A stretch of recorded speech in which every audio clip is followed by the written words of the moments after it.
Recording in progress. So for those that just joined, my name's Stephen. Officially for the Mount Baker Council, I'm a volunteer at the executive board. I'm the head of our membership committee. And then aside from that, I'm an assistant scoutmaster for Troop 18, the Boys Troop 18 out of St. Mary Magdalene in Everett, and the Girl Troop 919 out of Linwood. Organizing this event tonight to talk about recruiting and membership and the importance of growing our packs in particular.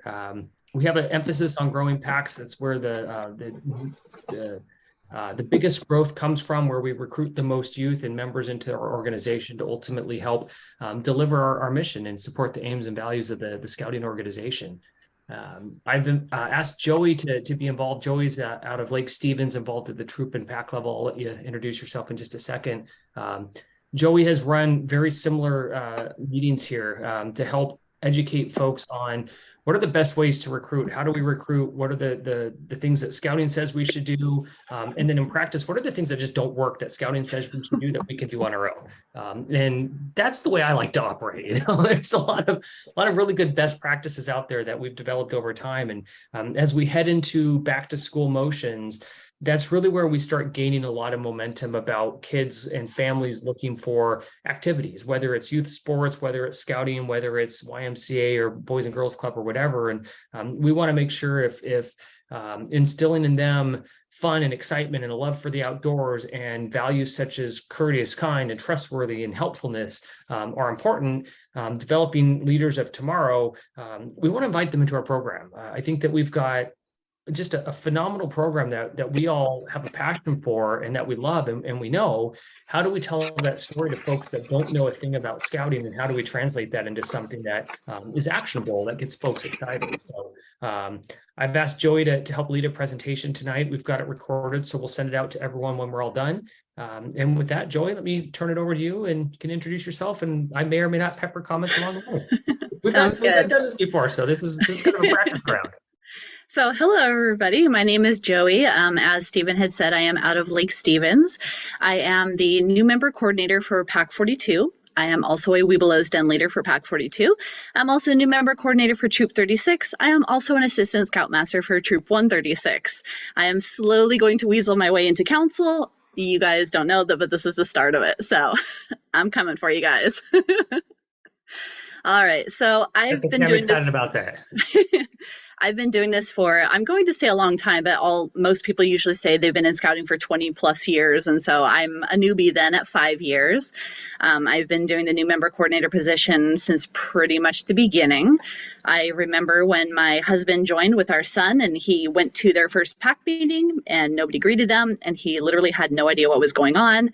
They even said, oh, by the way, we don't have a den leader for your den. And he had no clue what was going on. So I never wanted that to happen. And when he offered to say, hey, there's this new position that the BSA just came out with, give them an experience. And I was like, I can give people an experience. So let's do this. So I've been rogue scouter. I've been welcoming. I've been all sorts of things. So hopefully you guys enjoy this presentation. Hopefully you get something out of it. So I guess we can begin. So are we ready for a presentation, Stephen? We are. Do you need me to probably share the screen, I bet, huh?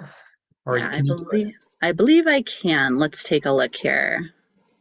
Well, while you're pulling that up, I had a very similar experience, Joey. I mean, I was a scout. I grew up in scouting, and then I moved to Chicago, and I wanted to get my son involved at the time. And I thought, well, geez, there's an easy way to make that happen. I know how this works. I called the scouting office and left a message, and no one called me back. Then I scoured the internet, and I found a site that said, hey, there's a pack meeting here, and sent a couple emails, and no one responded.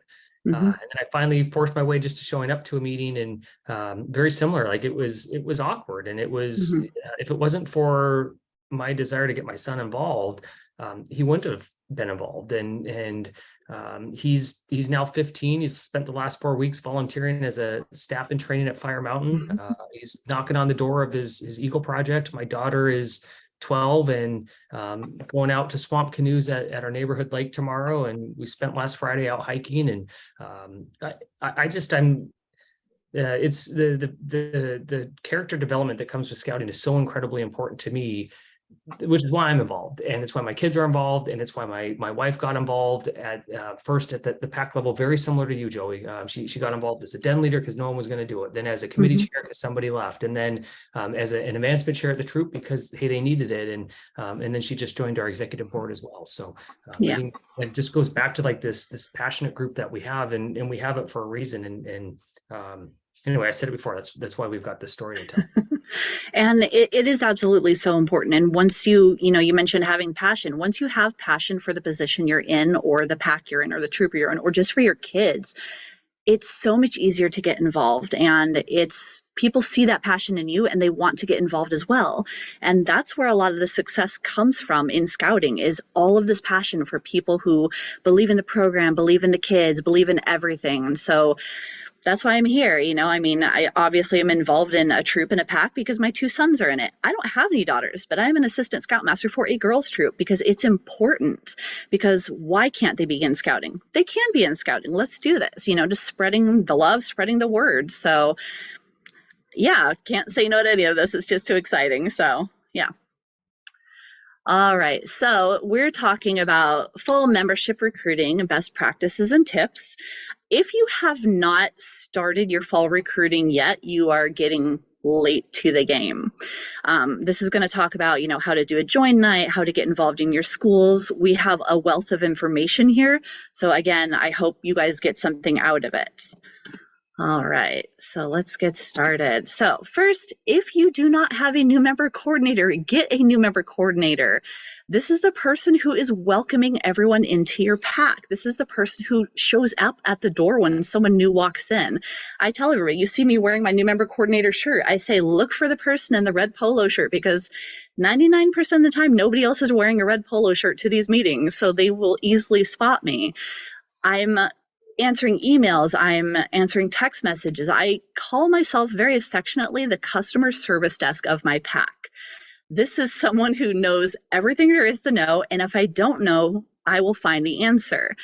For example, we just kind of wrapped up Cub Scout day camp. We had a family who couldn't make it to their registered event, and they wanted to go to a different one. They didn't know who to go to. They're like, can we transfer our payment? Can we do this? And I was like, I really don't know, but let's get involved. Let's see who we can get in touch with. And so I had an answer for them within 5 minutes, just because I knew who to go to, who could get me that answer. They knew it wasn't about new members. It wasn't about like welcoming a new family, but they knew they could come to me because I would find the answer for them. So this position, if you don't have one, you need someone who's very involved. You have to have excellent communication. You have to have someone who will respond to emails. Don't let them have a Stephen Davis experience where nobody responded to them. For example, through Be a Scout, we had someone come into our pack, and it turns out she had contacted another pack in September of last year. They resent it to me in December, and I asked her, I was like, had anyone reach out to you? I'm so sorry this is so late. And she's like, no, nobody responded. So they were sent to our pack, and now they've been in our pack for about a year. So don't let these people fall through the cracks. They want to come to you. Be responsive. Again, get your customer service desk new member coordinator. Okay, so we are going to talk about fall recruiting, and if you are not involved in your pack's schools, you need to be. These are a wealth of resources because this is where the kids are. So every pack has a certain amount of schools that they represent. For example, our pack represents 3. We do not touch the other, I believe 4 or 5 schools in this area because they don't belong to us. Anyone can join any pack they want. They can go to any city they want. But as a pack, be respectful of other pack schools. Don't advertise at them. Don't try to poach from them. We want everyone to be successful. It's enough work to create that relationship with your schools. Don't try to do anyone else's. So know which schools your pack does represent. Get involved with them. Every single year before school starts, update your PTA and school contacts. If you don't have that, the school can actually get that information for you. I went to an event with my own son last year, and it was pretty short on volunteers, and I talked to the PTA president and I said, hey, I have a lot of scouts that need some service hours. Can we volunteer with you next year? And she's like, oh my gosh, I would love that. So I am in contact with our PTA presidents, and I haven't recruited in so long, but I actually started, we have a smaller lion den this year. And so I was like, okay, we need some lions. So I have about 7 events I'm attending in the next 3 weeks just at our schools alone. And so get involved with your schools. And I knew exactly who to contact, and they all remembered me and they all welcomed me, and they said, we'll have a table for you. And I was like, thank you so much. We can bring our own table. You don't have to do anything for us. Ask them what you can do for them. We always have our scouts handing out school maps. We always have them walking parents, especially if they go to that school, walking parents to their kids' classroom. So we are giving back to them because they're doing us a favor, just allowing us to be there. So easy events in the beginning of the school year are your kindergarten days. That's your wealth for your lions. Go to any open houses that they let you go to, and especially the welcome back barbecues. Most schools will do some kind of fun event like that. I'm so excited about this one because I just ran the bear den and we had the bear carnival and we had a whole bunch of games, and they're like, yes, please bring your games. So we're actually going to run a little carnival for some of our schools. So we're very excited about that. And the school was super excited. So good stuff. Get involved with your PAC schools. This also will go into future relationships where they will contact you. Just, another example is we have all these scouts and they all love doing the flag ceremony. So in November, we've actually had our local schools contact our PAC to come have our scouts do their Veterans Day Assembly flag ceremony. We didn't have to reach out to them. They reached out to us, which is amazing because, again, we have created that relationship with them. All right, so join nights. Join nights are amazing. They're wonderful if they work for you. They're essentially just a recruitment event. They're just bringing people into your PAC. So what you need for a join night, you need volunteers. There is a basic structure that the BSA puts out. Is very easily found on scouting.org. But with this, you have 5 stations. You should have 1 volunteer running each station. You have someone who's going to go between the tables and kind of help people along so you don't end up with a cluster at one. And one thing that I've found is very nice is that you can actually ask your local troops to help because, again, they all need service hours so they can come help you. This also gives the little kids someone to look up to. They see the older kids doing this and they kind of ask questions, and then it kind of gets them excited for that level, especially if you're bringing someone in at the 4th and 5th grade level. They can see, hey, that's my very near future. A lot of the troops are very, very willing to help. So they are great resources, especially if you have games where the kids need to be occupied. They like to run the games because they're essentially kids themselves. Also with your join night, have transparency. Do not surprise your families. Do not have a lack of information that can absolutely break trust. You never want to do that with your families because that is going to give everyone a bad taste in their mouth. We all know that a bad review goes a lot farther than a good review. So always make sure that you're being very forthright with your families.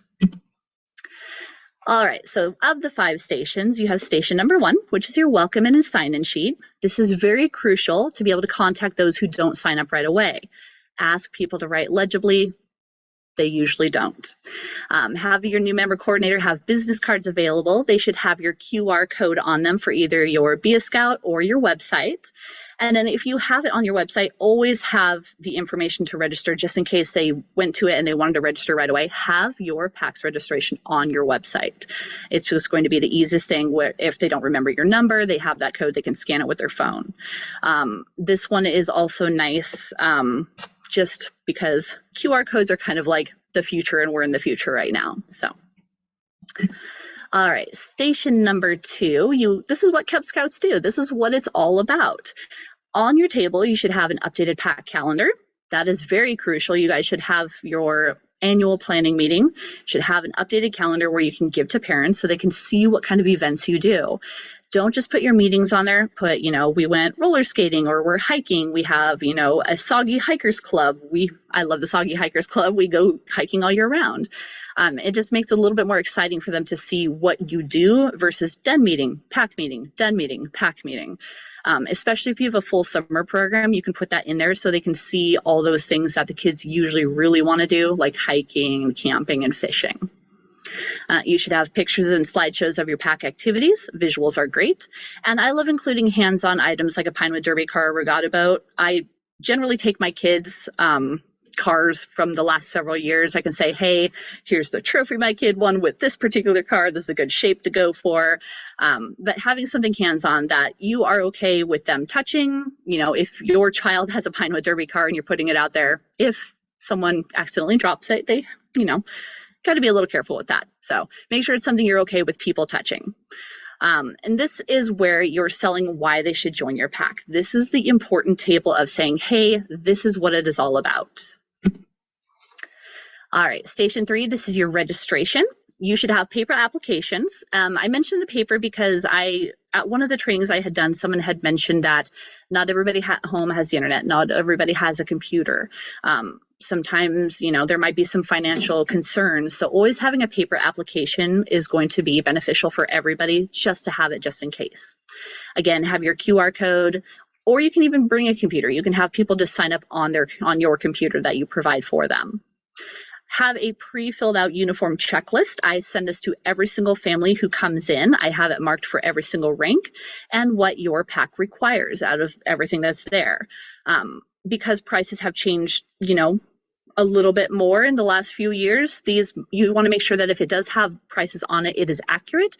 They also have blank ones where they can just go to the store and purchase the items, and they'll find out how much it costs when they get there.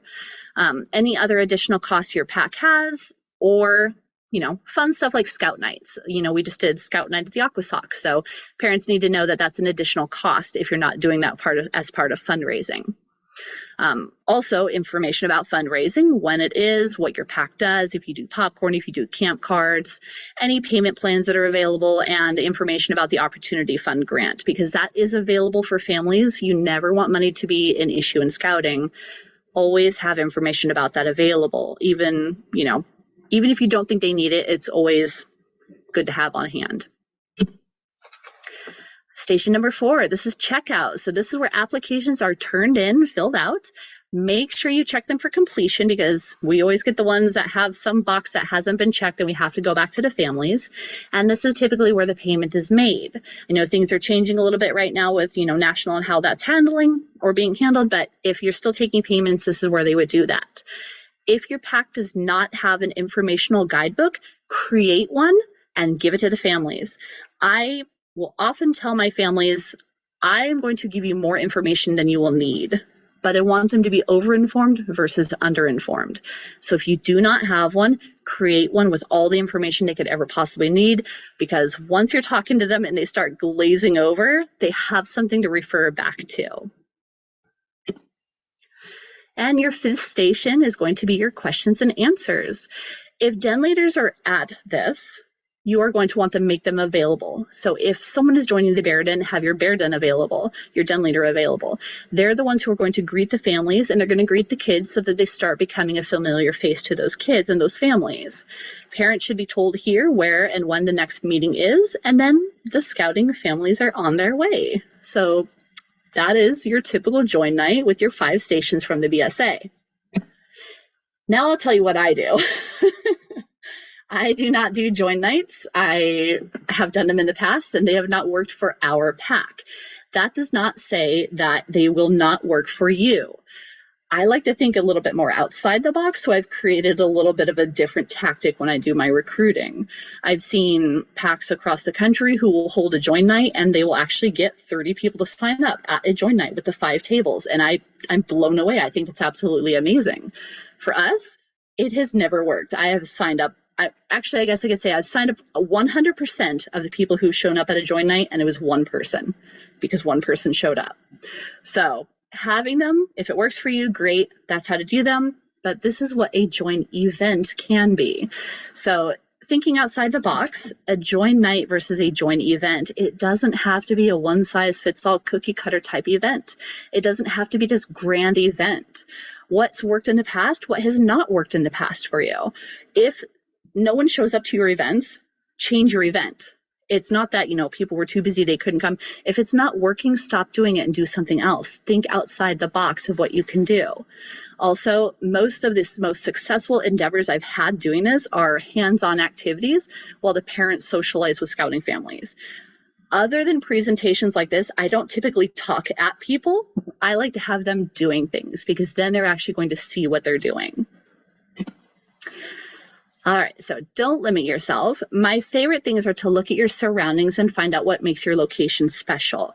If you live near a trail, this is one of my favorite ones. I do this all the time. Teach the kids 6 essentials and go on a nature walk with them. That's a great way to say, hey, we're not going on a full, 4,000 foot elevation hike. This is just a nature walk, but you're talking about Cub Scouting. You're talking about how important the 6 essentials are. Maybe everyone gets their own whistle and then they can go home with a whistle and annoy their parents. Who knows?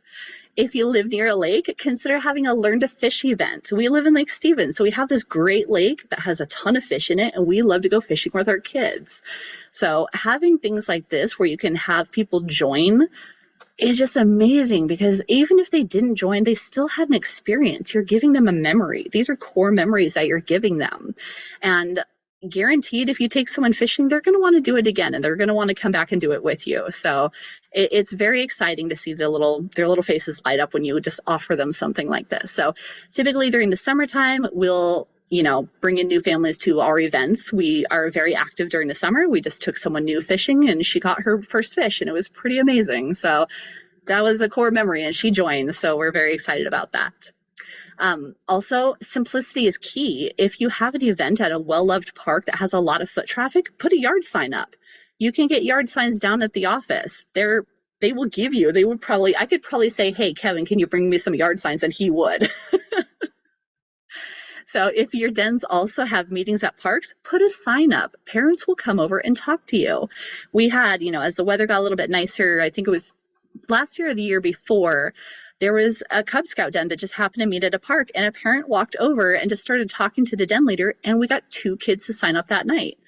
So advertise wherever you are. If your kids have the Class B shirts with your pack number on them, have them walk around wearing them. Have an adult one walk around in. It's just having that information there is going to bring people in. All right, so at your joint event, what types of activities? We talked about fishing, we talked about going on a nature hike. You're not selling scouting to kids, you're selling it to the parents. The kids already know it's fun. It's outdoors, it's nature, there are new friends, there are games, there's everything under the sun. Kids are super easy, but you need to sell it to the parents. They need to look at the price tag on that, saying, okay, we've got this fee, this fee, this fee, and say, you know what? This is where my kid needs to be. This is where they're going to thrive. And a lot of times kids are thriving in scouting, and that's why we do what we do. So selling it to the parents and giving their kids that experience, again, versus talking at them or showing them pictures, having them do it, that's what you want to do. So don't do what you as an adult think is fun. Ask your own kids, ask your pack what they think is fun. Think back to why you joined. Why did your family join? What was it about scouting that had you guys join? I make the joke of, if you asked any adult, an adult would probably say, what's the most fun thing? Taking a nap. Kids don't think naps are fun. I think naps are fun. So I'm going to do what my kids want. I'm not going to do what I think is going to be fun for them. So what do kids want? So as I mentioned, I am a Webelos den leader. Our scouts ranked up in May, and we asked them, my co-den leader and I, we asked them what they wanted to do this year. Webelos is a whole new program, and we wanted to really get everything that they wanted to do. And this is the list they came up with: fishing, geocaching, whittling, cooking, rock climbing, skits and charades, orienteering, archery, knot tying, and camping. A lot of these can be done at joint events. Absolutely can be done at joint events. There's some, obviously, we want to look at Guide to Safe Scouting, but it's fun stuff. They can do this. I am affectionately also referring to kids as like all they want to do is cut stuff, light stuff on fire, shoot stuff, and then tie stuff up. So that kind of fits into it as well, because we can whittle, we can, we can cook, we can light fires, we can do all sorts of stuff. So doing the things that they want to do. So ask your kids. This came from my den of 15 kids, and they all want to do this. And we sat down, my co-den leader and I sat down and created our calendar. And guess what? We're going to do every single thing on here, with the exception of the rock climbing, unless the rock climbing wall is open at Fire Mountain. So we're going to be doing everything that they want to do, because it is their program. It's not our program, it is their program. So we're going to give them what they want. All right. One thing you can also do is look at elective adventures to give kids a real look at what they'll do as a den. For example, Build It Up, Knock It Down. It's a lion elective. It's very simple and easy to do. Germs Away is a really fun wolf adventure. And Super Science, that's a great hands-on one for bears. It kind of can talk about Nova Nights as well, if your pack does them, which they're super fun. Our Nova Nights are pretty exciting. The kids love them. So 3 very hands-on electives that are very easy to put on and don't require a whole lot. Super Science, we pretty much had everything in our kitchen. And we just had it, and it was the kids' favorite one. I still have kids in my den talking about the Germs Away adventure we did. So they have a lot of fun doing those electives, and they're already there. And you don't really have to plan a meeting, because the den leader guide will give you a meeting for you. So very simple stuff to do. All right, so this one is a little bit the bane of my existence, the little rocket kits. We're going to talk about expectation versus reality.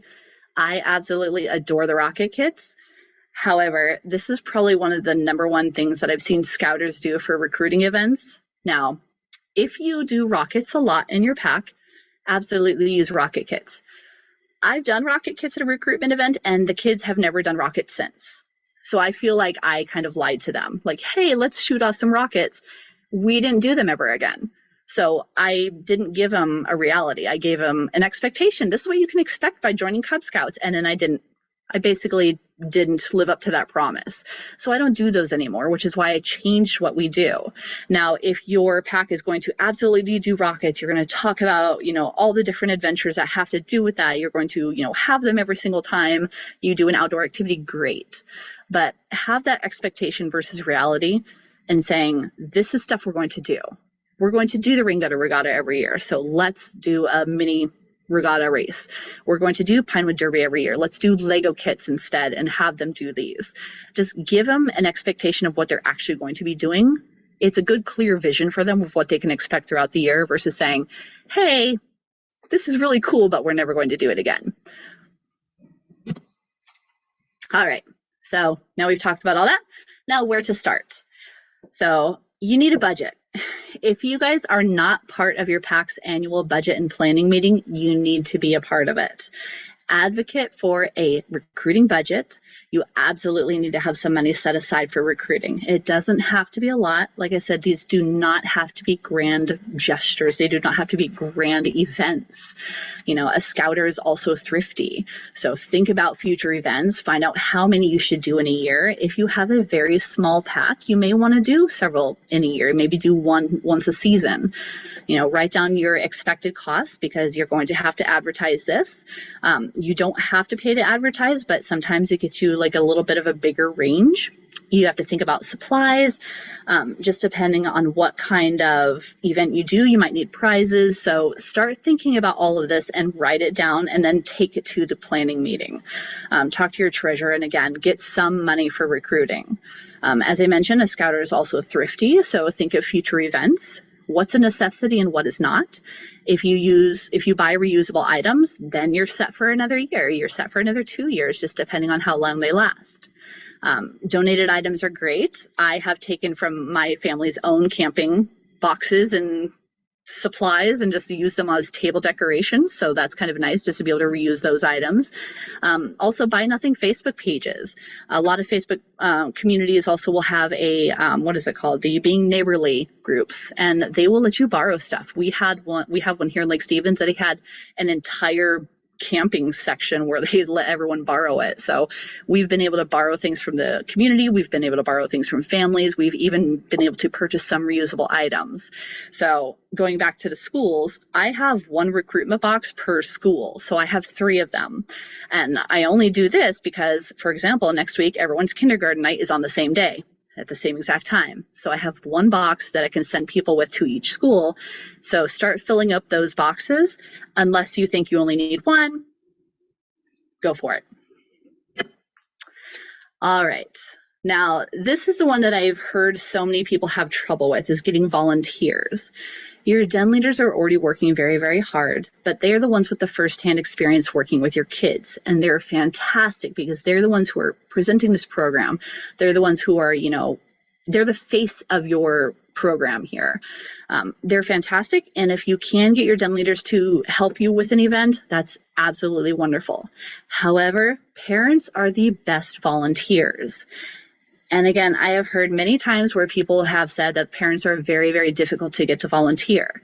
Now, hopefully they've already been partaking in meetings. Hopefully they've been there observing and they've been listening to how much their scout loves it. So they have a very clear view of what the program is from a parent standpoint, which is what new families want to know. They want to know from the families, is this worth it? What is your kid getting out of it? Are you getting anything out of it? Now, how to get parents to volunteer: train them from day one. Now, I am a Weeblos den leader. I started at Lion. Day one, we had 6 kids. I gave the parents all a task. Day one, we were sitting on the floor and I had large camping foam and I had parents cutting up little squares to sit on. Give them small tasks. We trained them from day one, and every den since I have said, give your parents jobs.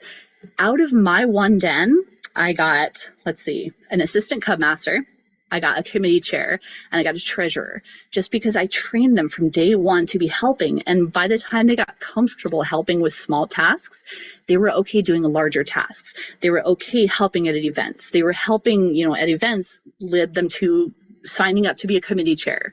So start having them help from day one. That way they expect to have, little tasks that they can be assigned, and they're happier to do it. Now, if you give their kid just the most amazing experience in your pack, they will show up for you. They will give back. If you've made a difference to their kids, they will show up for you. If you have had a new member coordinator that gives them a warm and inviting experience when they joined, they will show up for you. This is the things that we need to all be doing. And it's so much easier. I had a Lion recruiting open house last year or the year before, and I needed volunteers badly because it was only going to be me, and I had a whole slew of kindergartners who were going to be showing up. I needed help. I had at the time, so I guess it was last year, so I had bears. I had 5 bear families show up. That was my den. And so my parents were showing us specifically because I asked for help to the entire pack, and my bear families came and helped me. So that is because we were giving them a phenomenal experience, and they were willing to set aside their time. They didn't have kindergartners, but they set aside their time to come help because we were giving their kids such a great experience that they wanted to bring other kids in. Also, the last thing, if you have not been doing this one, it is an amazing tool. It's a family talent survey. If you haven't seen this one, they have a fillable one online, but it's essentially, a survey for parents to fill out. I always tell them it's optional, but most fill it out. And it has all the different adventures on them. It also has, what would you be willing to do? Is it, helping at events? Is it becoming part of a new member coordinator team? Is it, being a den leader? Is it presenting something?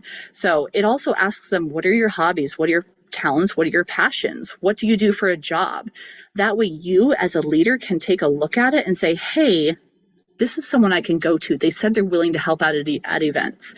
You already have a list of what they're willing to do if you have them fill this out. Compile it, make a spreadsheet, then you will always know who you can ask for help. All right, so how to get people to show up. Advertise. So there are so many different ways to advertise. You can do social media. You can boost posts to create a customized geographic area. If you don't have a large following for social media, you may have to pay the money for that. I usually pay about $5, and it gets me a larger range so I can span across a couple of different cities. If you don't have a website already, create a website. It is super easy. I am not a webmaster, but I have created multiple websites now for packs and troops. Make sure you have an event banner, and make sure you have your search engine optimization, that's the SEO, in a way that if someone searches for something, you're going to show up. I believe when you search up Cub Scout packs in Lake Stevens, we show up first because everything is optimized in a way to where we're front and center. If you have events outside, again, put the yard signs up. Kevin nodded. He will bring you yard signs. So put them out everywhere. You can put your event details on them, or you can just put a phone number. You can put your pack number, but people see these, people notice these. And so if you have them out wherever you are, they're going to see them and they're going to contact you. Peach Jar is a digital flyer system that goes to your schools. Again, being respectful of other packs, do not advertise at their schools. I believe Daniel had confirmed this, but either council or district will actually send out Peach Jars for you. And that's amazing. They are going to help you advertise, so you don't have to pay for that yourself. They will take care of it for you. If you're giving your families a great experience and those kids a great experience, word of mouth. Again, this is the first time I have, so as I mentioned, I have 5 to 7 events coming up in the next 3 weeks for our schools.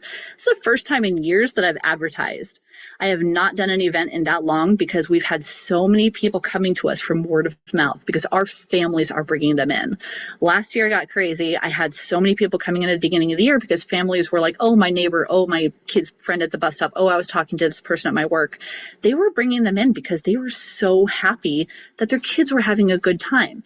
If kids are happy, the parents are happy. So they will help you by just talking about it.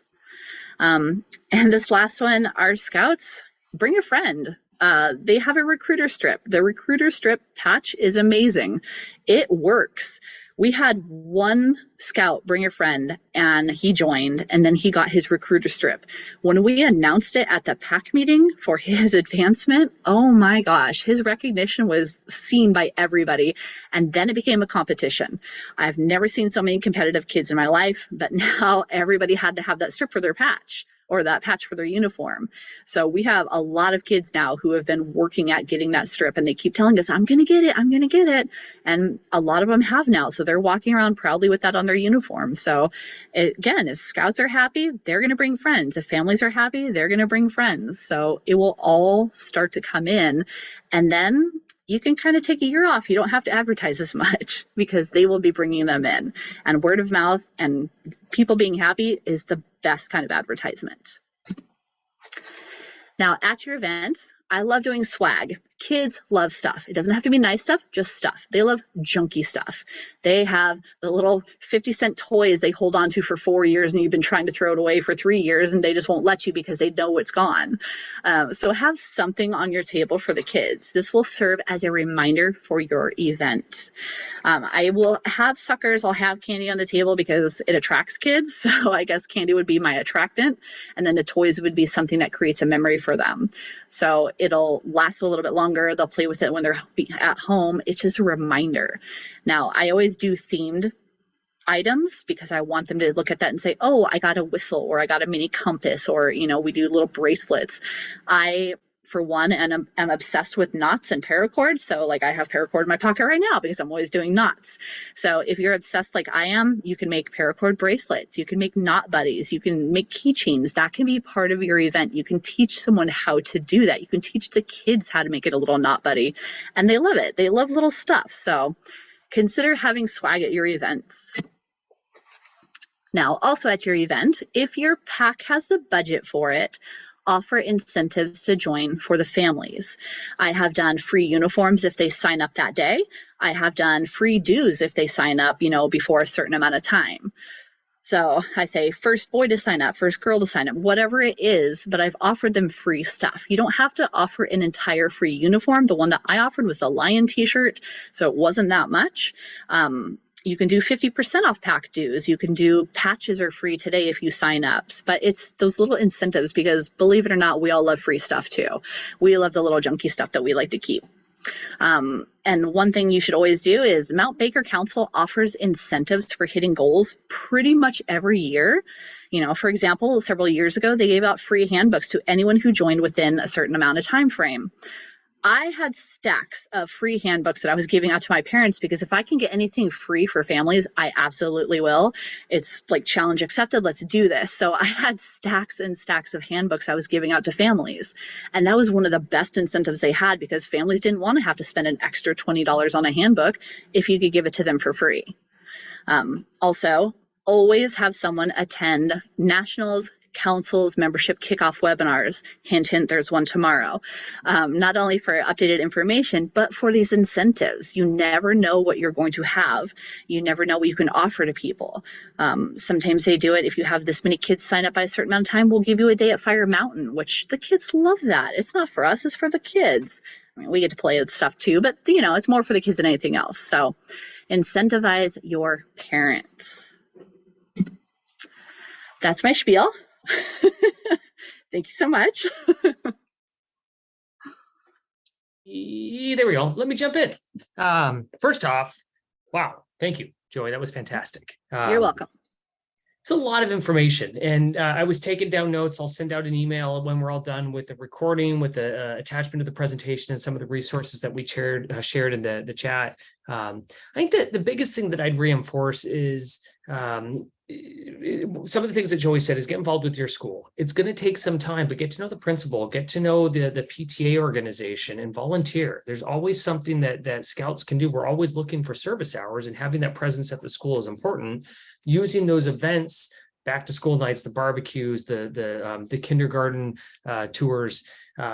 It's a great way to showcase what scouts do by showing off, volunteering and giving around, but also to pass out flyers and inviting them to join the fun, right? And whether they are invited to attend a PAC meeting or a specific joining event, it's the best way to get new folks who have no idea what scouting is, a taste of what we do, and then to come to the join night and get a little bit more. The kids, they just want to have fun, and everything that we do at a PAC meeting or a den meeting or an elective is all about that. It's clouded in education and instilling in them the values and the Scout Oath and Law, but it's done with the purpose. And the byproduct of that is, as parents, we get to spend this valuable time with our kids that we don't get back. To learn and teach them how to cook, or to teach them how to build a fire, or to teach them how to carve a pointy stick, for that matter, without hopefully slicing their finger off. And frankly, these events don't take a lot of work if they're planned out just a little bit in advance. So, the biggest thing that I'd like to reinforce is just be intentional about it. Please, as your scouts or as your schools are having these events, the more that you can get involved and get some volunteers to help, if inviting them to some sort of event, the easier it's going to be, and ultimately the more success your PAC is going to have. And without recruiting kids, you're not going to recruit volunteers, and it makes running these PACs a whole lot harder than it should be, right? So open it up for any questions, any comments, any best practices that any of you have had. Any stories that are worthwhile sharing, by all means, please share them with the greater group. I have a question. She said the national kickoff was tomorrow. Is there a class, or what is that? I wanted more information. It's the national membership kickoff is tomorrow. I believe it's 5 p.m. our time. I got an email, so I signed up for it. I found it. I will share with the email to everyone when we are all done. I'll share a link to that. Thank you. Yeah. I got a question also about, you said you're packed with multiple schools. How do you know which schools are available for you? I knew there was a school that was in a different district that closed, and a lot of those came to our PAC, but I don't know if those boys are in our PAC, but how do you know what schools you can recruit from? So we found out it was either district or council. When we first joined the PAC, that was just something we knew. Your chartered organization representative might know as well, but we were told, we knew all the PACs or all the schools in the area and which PACs they represented. So if someone was looking for a specific one at a school that wasn't one of ours, we said, hey, we can get you in touch with them. So we found out through, like I said, it was either through council or district. They let us know. Yeah. Go ahead. I was just going to say, we don't have anybody, a commissioner assigned to our PAC, and so it's hard to get that information. Yeah. Do you know who your district professional is, or where are you located? We're in Pilchuck. Pilchuck. Gary, Okay. Gary and Jan, Yeah, Peters. yeah, you've got William Slater is your person to talk to. William Slater. Okay. Well, the big it's we just don't want to step on toes. If there's not a pack at the school, generally speaking, we want to make sure that we're talking to the school and inviting those youth to join. And in the event that a youth wants to join, but the date of the den meeting or the date of the pack meeting is inconsistent or incongruent with their family, then that's fine. Let's invite them and introduce them to a neighborhood pack, right? Doesn't matter who they join with. We just want to make sure that they're involved in the program. Right? And would it be okay to invite other kids, because that pack folded, other kids from that school, their pack folded? And how they knew, I put a sign there because their pack folded. Yep. And I mean, it's not in our District even. We're right on the border. and so it's in Salish Sea. But Yeah. those people joined our pack. They are in Salish Sea, but their kids came to our school and they're happy with us. Yeah. But they're actually in the Salish Sea area in a different school district. Yeah. Or different. Perfectly So fine. they're Yeah.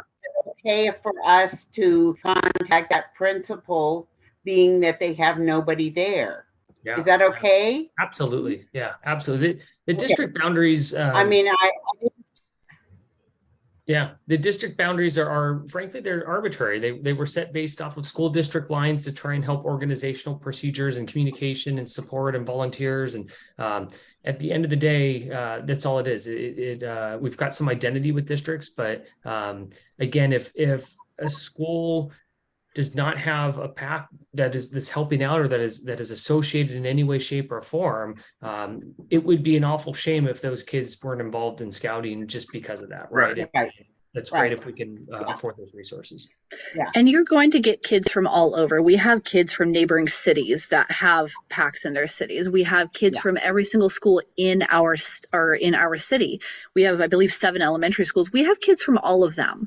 But we knew that, this pack was here and we didn't want to step on their toes. It was more just like being respectful of them rather than trying to take kids from them, because we grew pretty big, and unfortunately some of our packs have folded, but we know they're starting to try back up again. And we're just supportive of scouting. So we want all kids to be in scouting. I have pretty good relationships and contact information for every single pack that is still left in our city. And if ours doesn't work for them, I will send them somewhere else. I will contact the person and say, hey, this family is incoming, or the night doesn't work anymore for them. Here's another pack that will work for you. I even have contacts at Girl Scouts, because sometimes I get someone asking and they're like, well, I don't want my girl to join Cub Scouts. Okay, well, here is a troop leader for Girl Scouts. Here you go. So it's just also just creating those relationships so you have somewhere. Again, I'm the customer service desk, just having those resources available to parents so that they can make that decision. And a lot of times they'll see you working that hard for them, even though they may not be joining your pack, and they really appreciate that and they remember it. So if they have an experience where something happens, they can come back to you and maybe say, hey, maybe we'll try out this pack. yeah. Okay. We'll go get them. Yeah. I like it. Anyone else have anything else for the greater good? Okay, we'll go ahead and wrap with that. If you do have questions, obviously, I've got your email. I'll send all of this out in email. Please feel free to reach out to myself. I'll include Joey on the email, and on behalf of Joey, I think she'll respond as well based off of her customer service comments. But we want you to be successful. The scouting program is too valuable, and what we provide our communities through service and what we provide our kids through education is too important to not let people know that we're available. And what always grinds my gears when I go to the grocery store to start selling popcorn in the fall is when someone comes up to me and says, oh, I didn't even know scouting was a thing. And we've got a lot of work to do to make sure that people know that it's still a thing. And I get excited every time we get someone else to come join the fun. So appreciate you all spending about an hour with us today. And Joey, thank you so much for doing the same. And we'll wish you a great evening and stay cool and drink a lot of water. Thank you. Thanks, everyone. Hey, thank you all for doing this. Really do appreciate it. Thank you. Yeah, it's great content. Appreciate it. Appreciate it. Thanks.